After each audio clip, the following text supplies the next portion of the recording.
Check it out now, y'all. NanoHub U, online instruction. Welcome back to our course on the fundamentals of nanoelectronics, and this is the 4th unit. And this is our introductory lecture, so I'll try to give you a feeling for what this unit is about. Now, as you know, so far whatever we have been discussing has been on this basis of this concept of an elastic resistor. The idea that electrons get through this channel without exchanging any energy, and all the energy exchange happens at the ends. And the thinking is that, of course, when current flows through a device, there is heat that is generated, but that generation of heat is all in the contacts. And this assumption allows us to get a relatively simple equation for the current in terms of the Fermi functions in the two contacts. And as I mentioned earlier, that what makes this relatively simple conceptually is that these two very distinct types of processes are spatially separated in this model.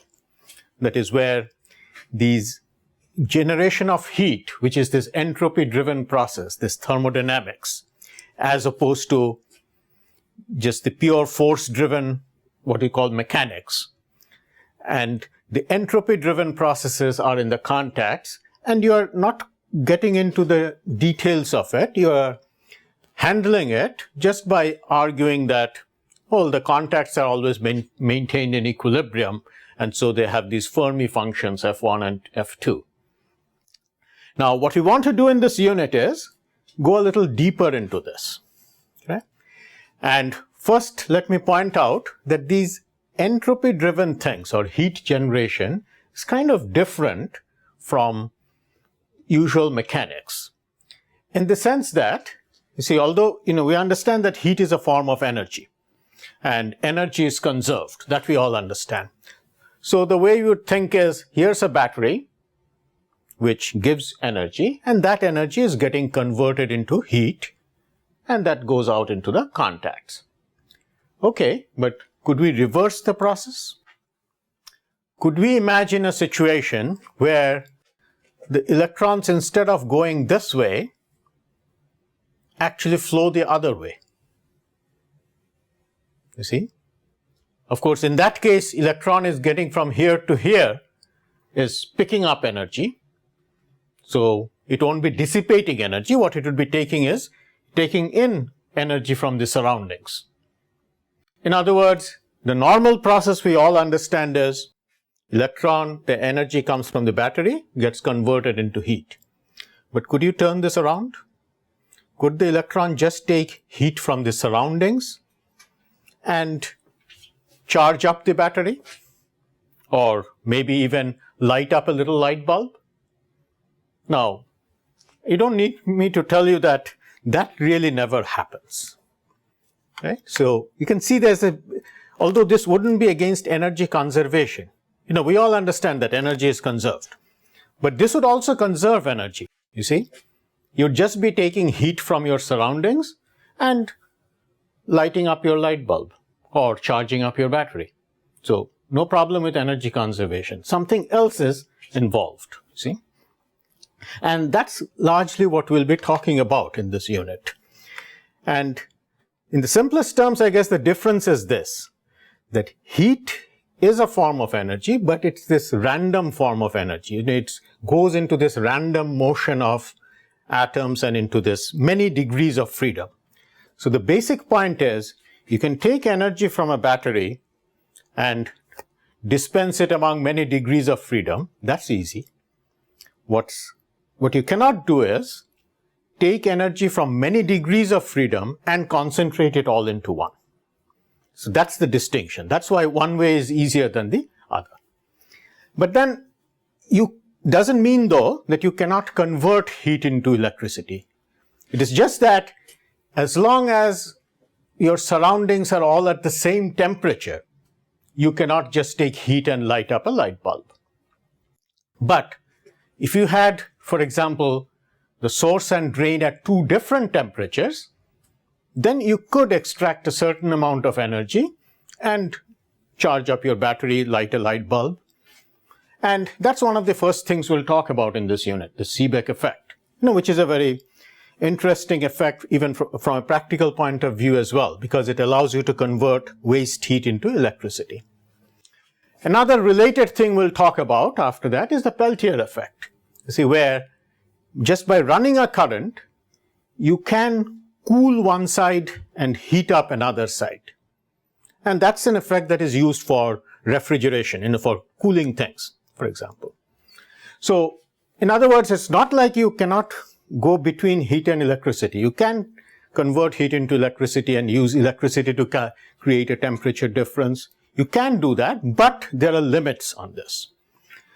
And to express these limits, you see, what we then consider is a more general model. We think of a situation where you have a channel with certain levels, contacts, and let's say N1 electrons come in from this contact, N2 electrons come in from that contact. Now, of course, these are just reference directions. In practice, of course, if 10 electrons come in here, 10 must be leaving over there. Right? So N2, if N1 is 10, N2 must be minus 10. And that's kind of reflected in this equation I've written up here. You see, N1 plus N2 equals 0. So in other words, these numbers are kind of reference things used to do the bookkeeping.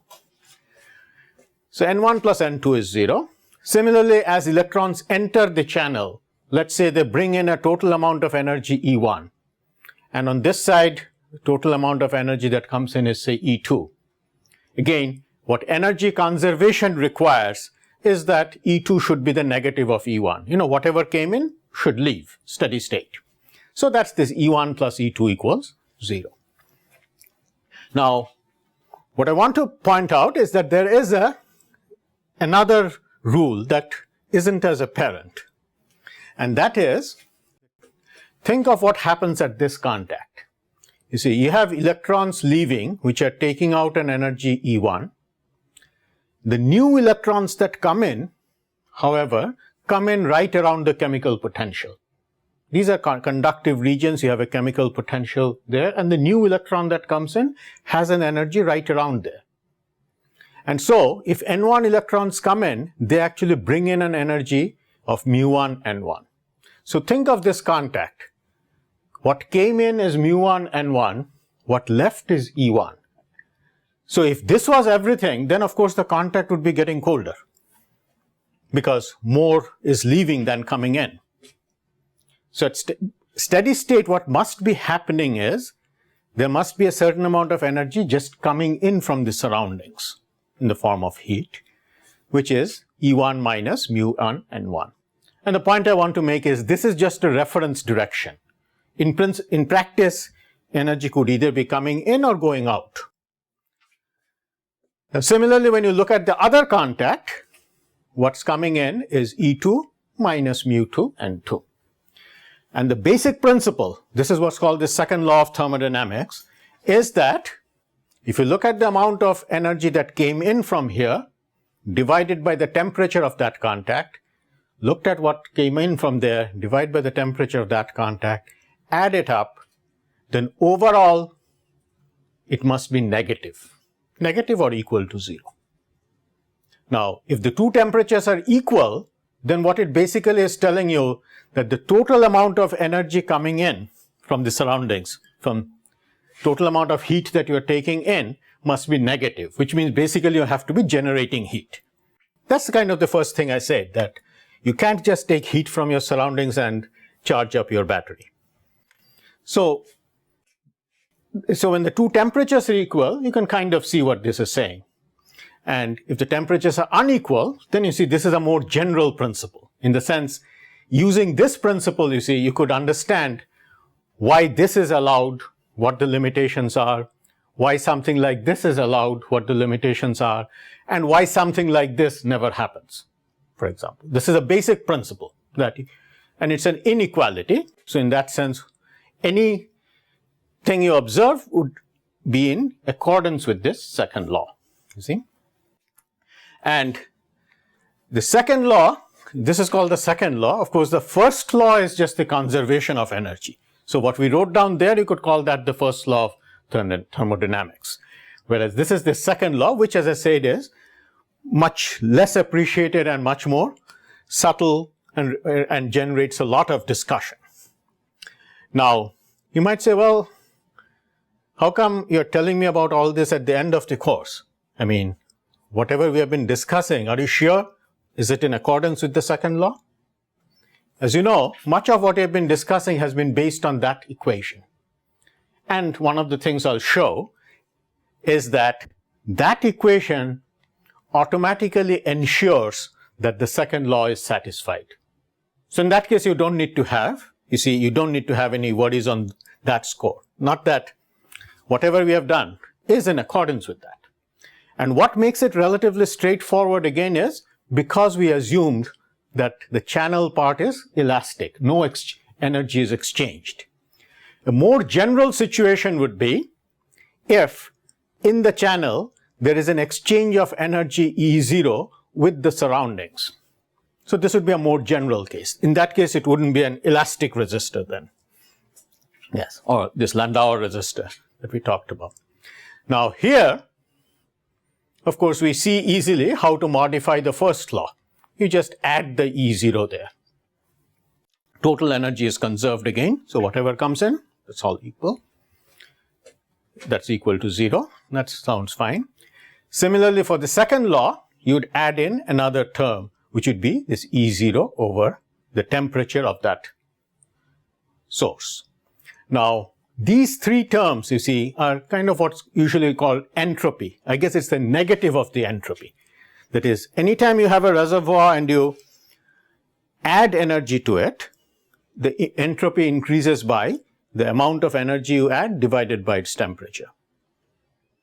And so here, of course, you're taking energy in.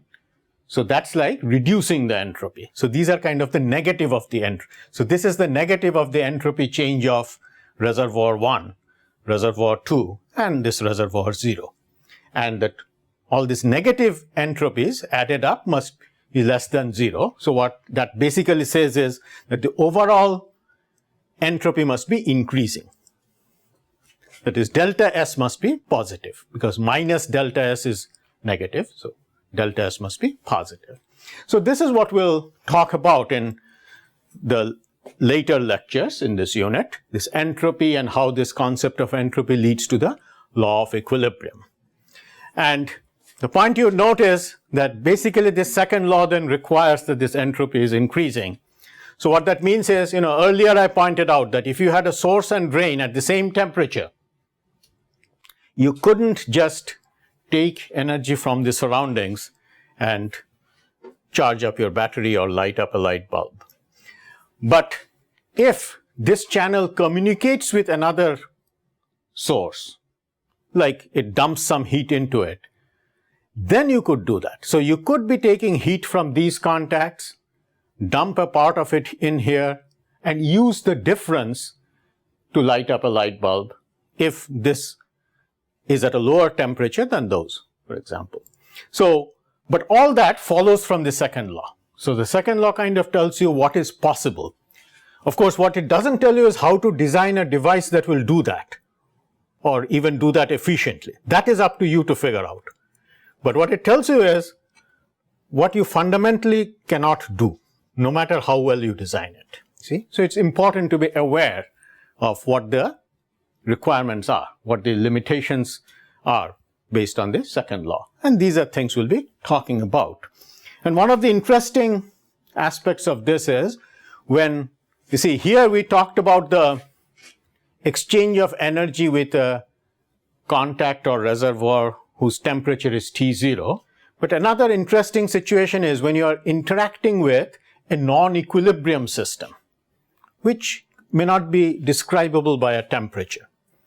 Of course, you could still use the second law, but this first term here, you cannot write as E0 over T0 because T0 isn't quite well defined. So, but you could write it as this negative of the entropy change. So let me give you an example.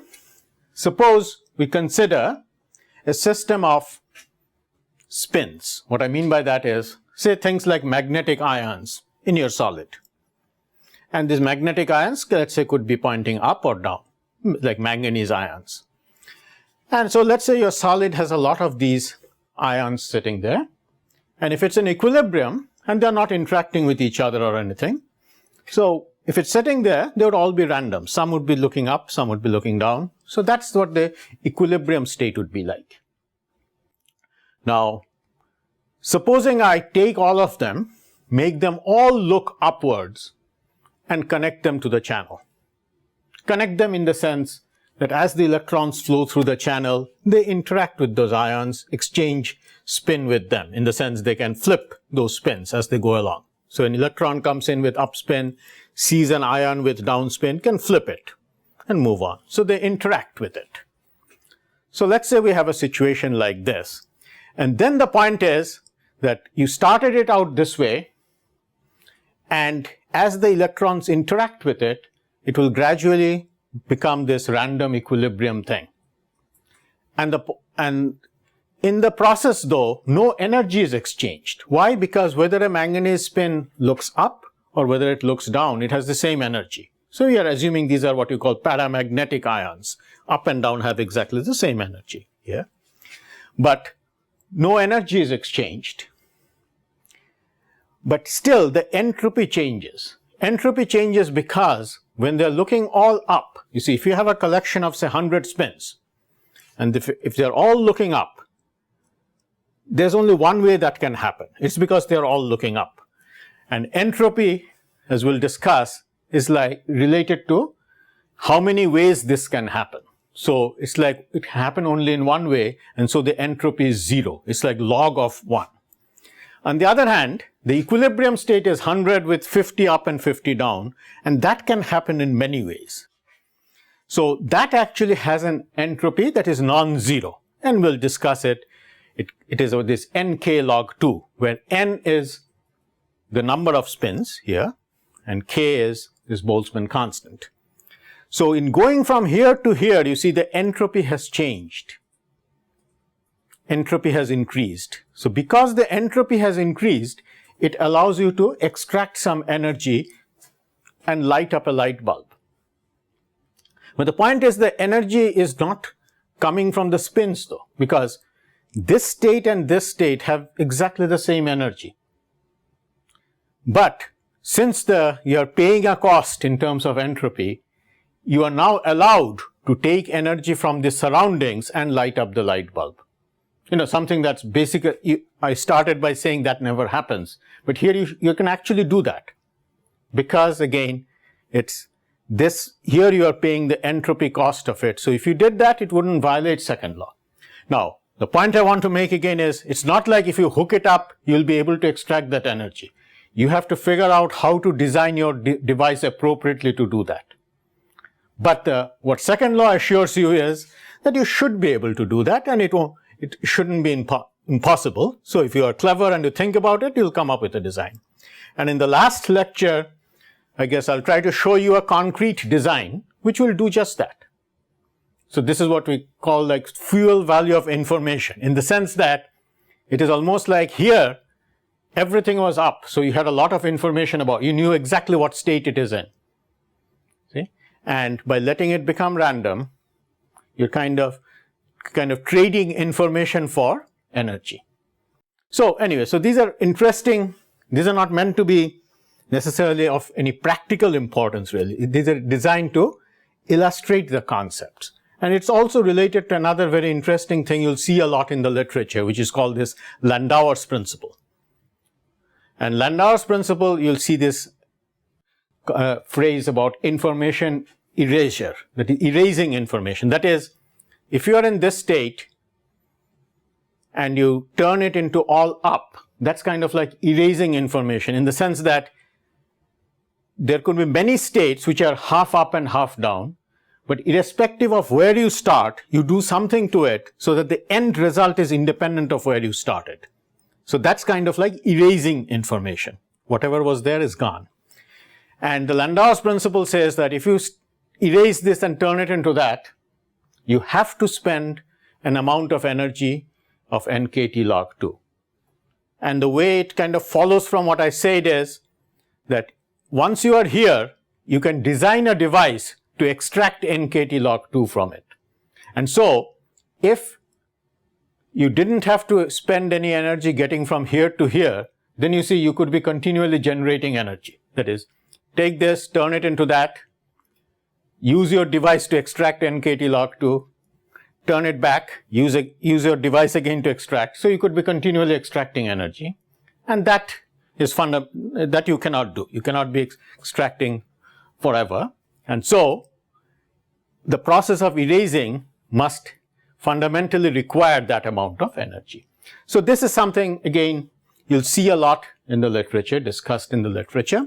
And this also has Landauer's name to it. So see, Landauer was a very thoughtful person, was a deep thinker and kind of ahead of his time. And there were two important contributions of his that had a lot of impact on the field, in the sense inspired a lot of people to work on them and take it much further. One of them is what we started with, this idea of an elastic resistor, and you'll see the Landauer formula. That we have been talking about in our course. And then there is this other thing that you'll see his name associated with, the Landauer's principle. And usually these are two very different things. In the sense, people who are aware of one are not necessarily as aware of the other one. Right? But the way I feel is both of these actually serve to clarify this very deep issue of mechanics and thermodynamics and their relationship. And so I feel it's indeed fitting that we kind of start this course with one of Landauer's ideas and end it with the second of Landauer's ideas. Okay? Anyway, so we have a lot of concepts to cover, so it's time to get started. So we'll get started with the next topic, or the first topic here, and that's this Seebeck effect. How you convert temperature differences, use temperature differences to extract energy. Thank you.